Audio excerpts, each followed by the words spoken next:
Hello friends, कैसे हैं आप सभी लोग। आशा करता हूं आप सभी बहुत ही अच्छे होंगे। मेरा नाम है आशीष और आप देख रहे हैं हमारे चैनल इन्वेस्टोपीडिया। आज मैं आया हूं आपके साथ एक नया वीडियो लेकर। तो आज तो हमारा वीडियो का टॉपिक है beyond IPOs, decoding India's private equity search. इससे पहले अगर आपने हमारा चैनल पहली बार देखा है और आपको फाइनेंशियल कंटेंट में इंटरेस्ट है और तो हम नए नए वीडियोस लाते रहते हैं। हमारे वीडियोस देखिए और पसंद आए तो प्लीज़ लाइक करें और सब्सक्राइब जरूर करें। हम आपके लिए नॉलेजेबल वीडियोस लाते रहेंगे। तो चलिए शुरू करते हैं। भारत में प्राइवेट इक्विटी का उभार अब आईपीओ से कहीं आगे जा चुका है। बड़े फंड रेजिंग, रणनीतिक क्षेत्रों पर ध्यान और अलग अलग एग्जिट विकल्पों के चलते ये बाजार अब और परिपक्व और बहुआयामी हो रहा है। एंटरप्राइज सैस, इंफ्रास्ट्रक्चर निवेश और मजबूत नीतिगत माहौल दिखाता है कि आने वाले वर्षों में भारत की पी कहानी लगातार मजबूत होती रहेगी। पीवीसी गतिविधियों और निवेश रुझानों में वापसी। 2 साल की गिरावट के बाद 2024 में भारत का पीवीसी निवेश करीब 9% बढ़कर 43 बिलियन अमेरिकी डॉलर तक पहुंच गया, जिसमें लगभग 1600 डील हुई। इसमें ज़्यादातर निवेश वीसी और ग्रोथ स्टेज में हुआ है, जबकि पारंपरिक पी 29 बिलियन डॉलर पर स्थिर रहा।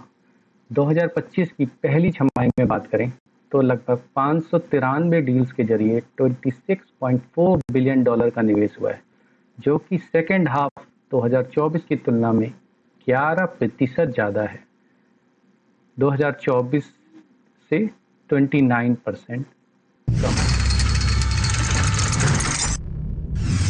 सेक्टोरियल बदलाव और स्ट्रेटेजिक बायआउट्स की बात करें तो अब बायआउट्स डील कुल बी डील वैल्यू का लगभग 51% हो गई है, जो कि 2022 में 37% थी।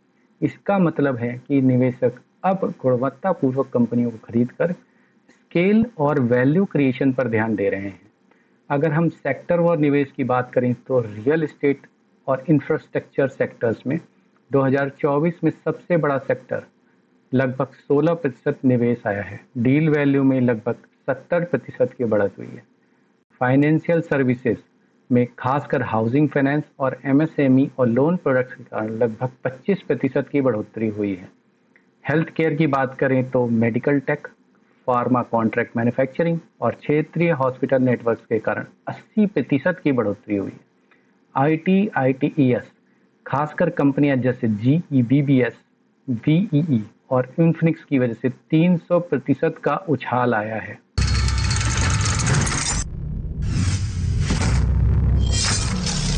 फंड रेजिंग और वैश्विक अनिश्चितता में मजबूती। भारत एशिया प्रशांत का दूसरा सबसे बड़ा पीवीसी निवेश गंतव्य बना है, जिसमें भारत की हिस्सेदारी लगभग 20% हो गई है। घरेलू फंड रेजिंग रिकॉर्ड पर बात करें तो केडारा ने लगभग 1.7 बिलियन डॉलर का सबसे बड़ा फंड क्लोज किया। क्रिस कैपिटल ने लगभग 2025 में भारत का सबसे बड़ा घरेलू fund 2.1 billion dollar जुटाया।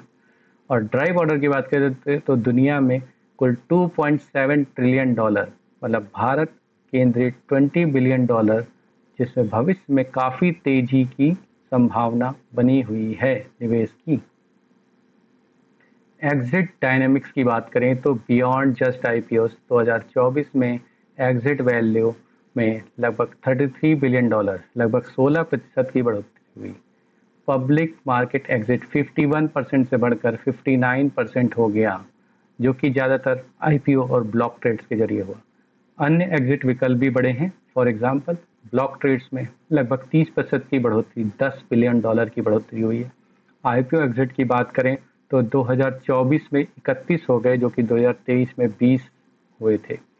First half 2025 में स्ट्रेटेजिक एग्जिट जैसे एमएनए लगभग 39% रहे, जो कि 4.5 बिलियन डॉलर, लगभग 480% की ईयर ऑन ईयर वृद्धि हुई है। ओपन मार्केट एग्जिट लगभग 50% की गिरावट, 4 बिलियन डॉलर रहे हैं।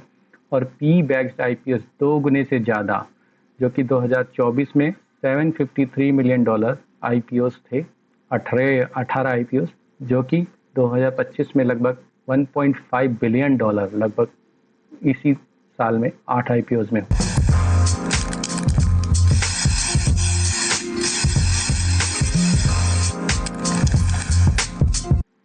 तो SaaS, आइए SaaS के बारे में बात करते हैं। SaaS क्या है? SaaS यानी सेवा के रूप में सॉफ्टवेयर। कोई कंपनी सॉफ्टवेयर को अपने सर्वर या क्लाउड पर होस्ट करती है और ग्राहक उसे सब्सक्रिप्शन, मासिक, वार्षिक शुल्क देकर इस्तेमाल करते हैं। ग्राहक को इंस्टॉल करने, अपडेट करने और मेंटेन करने की कोई झंझट नहीं होती। एग्जाम्पल के तौर पर मान लीजिए एक SaaS कंपनी है जो हॉस्पिटल के लिए cloud based medical record software बनाती है। यह कंपनी हर हॉस्पिटल से 50,000 रुपये प्रति माह लेती है। जैसे जैसे हॉस्पिटल्स बढ़ते हैं, कंपनी की आय लगातार बढ़ती जाती है। पी निवेशक इसे बहुत पसंद करेंगे क्योंकि यह मॉडल स्थिर है, तेजी से बढ़ने वाला है और प्रॉफिटेबल है। कुछ साल बाद यह कंपनी बहुत बड़ी हो जाएगी और वो IPO लाकर पब्लिक से भी फंड जुटा सकती है। तो SaaS के बारे में बात करी हमने। अब हम बात करते हैं 2025 के मोमेंटम के बारे में। Focus on enterprise SaaS and operational deployment. तो फर्स्ट हाफ 2025 में कुल पी निवेश लगभग 11% कम हुआ, जो कि 2024 में $16.7 बिलियन था और फर्स्ट हाफ 2025 में $14.8 बिलियन रहा। लेकिन इसके बावजूद क्या हुआ? फाइनेंशियल सर्विसेज, डीप टेक और हेल्थ केयर काफ़ी मजबूत रहे। सबसे बड़ी ट्रेंड, एंटरप्राइज SaaS निवेश 66% बढ़ा है। 2025 के पहले ही 7 महीनों में $1.38 बिलियन, जबकि 2024 में $833 मिलियन था। तो विशेषज्ञ क्या मानते हैं? विशेषज्ञ मानते हैं कि आने वाले टाइम में हेल्थ केयर, मैन्युफैक्चरिंग और कंजम्पशन सेक्टर्स में और तेज निवेश होगा, खासकर सरकारी नीतियों को अपनाने और डिजिटल को अपनाने की वजह से। तो भारत में प्राइवेट इक्विटी का उभार अब IPO से काफ़ी आगे बढ़ जा चुका है और एंटरप्राइजेस SaaS और इंफ्रास्ट्रक्चर निवेश मजबूत नीतिगत माहौल दिखाता है, जो आने वाले वर्षों में भारत की कहानी ही बदल देगा, जो कि लगातार मजबूत होती जाएंगी। तो होप आपको हमारे द्वारा दिया गया इन्फॉर्मेशन काफ़ी अच्छा लगा होगा। प्लीज़ वीडियो को लाइक करें और सब्सक्राइब करें।